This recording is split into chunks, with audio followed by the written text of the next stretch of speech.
Gender bias के ज़माने में Sania Mirza has set some exemplary standards for women. Let's talk to her about it. You're one of the few Muslim women that play tennis in this country today. Congratulations on that. I think Thanks. I'm sure the community is very proud. However, on the flip side, there's a certain kind of clothing and a certain kind of attire that the Muslim community does expect from its women. And in tennis, it's all about short skirts. And you knew that before you started playing the game. So why did you still go for it? One thing I would just like to tell everyone out there, I think Islam believes in forgiveness. And whether I'm wearing a short skirt, whether I'm wearing long pants, or whether I'm wearing a burqa, I think whoever's commented or whatever it is, everyone makes mistakes. It's my profession and I have to do that. I don't think people Do you think it's a mistake? If you see it religiously, I think it is. Because if my religion says that I'm not supposed to wear short skirts and I'm still doing it, yes, it is a mistake. So does it feel terrible knowing that you're following a passion, yet you have to be apologetic about it? It doesn't feel terrible, but yes, sometimes it does strike me, I have to be apologetic, but that's the way it is. You will not see me in a mini skirt walking on the road. What about advertising? If an advertiser expected you to wear a mini skirt for an ad campaign, would you do it? If it's a tennis, like I did in the Tata Tea ad, I think, I was wearing a tennis dress. It's fine. What if you're not playing tennis, but they expect you to wear a short dress or just something that's slightly not Islamic? Would you accept it? See, there are a lot of things. Me sitting in front of you is wrong Islamically. Me sitting with my hair open like this is wrong Islamically. You see, if you go into all these little minute details of Islam, then a lot of things that you or whoever it is, or me or whoever it is, any Muslim person, it's wrong. And I believe no one is perfect, and I'm sure Allah will forgive me. Oh, that's a terrible thing to say, Sania. Here you are achieving all the accolades and you're feeling so guilty. Accolades are different. Islam is different. Religion is different. Everything is in its own place. So that's the way life is.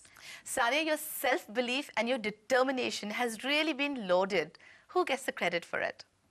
I think my parents, who've always been there for me, and they've always told me to believe in myself. All the coaches in the past who've been a part of me and part of my success till today. Well, when you're playing, it looks like you have nerves of steel. What's actually going through your head at that time? The problem is I don't think so much. That's actually a problem sometimes, because when I'm on the court, I'm a very casual person on and off court, but when I'm on the court also I'm very casual. So whether it's a match point or whether I'm down or up a match point, I will still go for broke because I believe in aggressive play and believe in there's always a next time. Yeah, but you never go out there and get these flutters in your heart and think, oh God, what if you don't break out in a sweat? What's going through your head at that time? There are a lot of things going through my head at different points of time, Like what? Well, when I played Serena, it was like, oh my God, she's so big. Oh my God, I have to play her. It was Serena Williams, third round. When I was playing in Hyderabad, it was, oh my God, there are like 8,000 people watching me right now. There are 8,000 people cheering on only for me right now.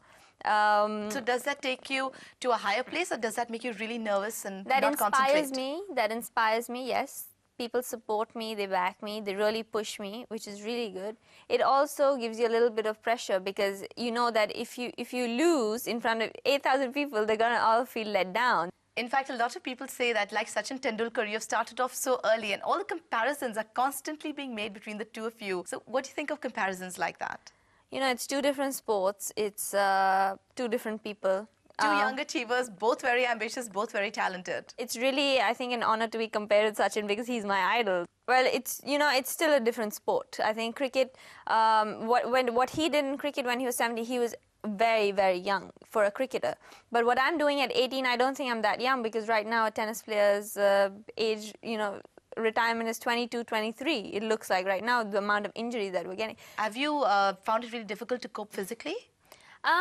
Being a tennis player or being any sports person, there's so many injuries involved that I think at 18 my body feels like I'm 30 already because it's just that I've twisted my ankle so many times, I've had knee injuries, I've had all kinds of injuries. So physically and mentally it's pretty tiring. Do you think that you're physically fit enough? I mean, barring a few injuries, do you think that you're physically fit enough? Do you think you take a lot of put a lot of effort into your exercise programs, keeping fit, well, keeping slim? I'm practicing about 7 to 8 hours a day. That includes my gym, that includes everything, like my training, my speed training, everything, my tennis. So that's a lot of That's a lot of hours in one day, and I think I'm doing that 6 days a week. So, you know, I'm probably not as fit as some of them on the circuit, but you know, everyone's got room for improvement, and that's probably my weak point in my game. So what inspires you more, praise or criticism? I think criticism, because when people criticize me, I want to show them that it's wrong and that they are wrong. I want to prove to them. Gutsy girl, love your spirit. Sania, so far, cricket has been the sport for India. It's a very cricket-centric country, and now all of a sudden, the whole spotlight seems to be on tennis. Do you think that, like the UK, the US, and Australia, India now probably has the potential to be a multiple sports center?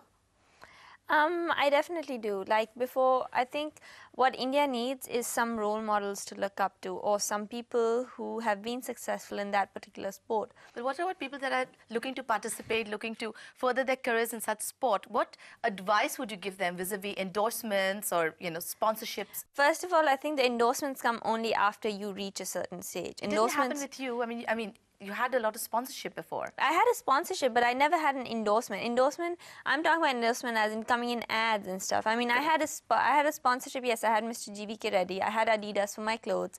I had certain things for my racket. I had Babolat for my rackets. But now I have Head for my rackets. I have Lotto for my clothes. I still have Mr. GVK Reddy, and I do have a few endorsements. But that comes only after you perform, you know.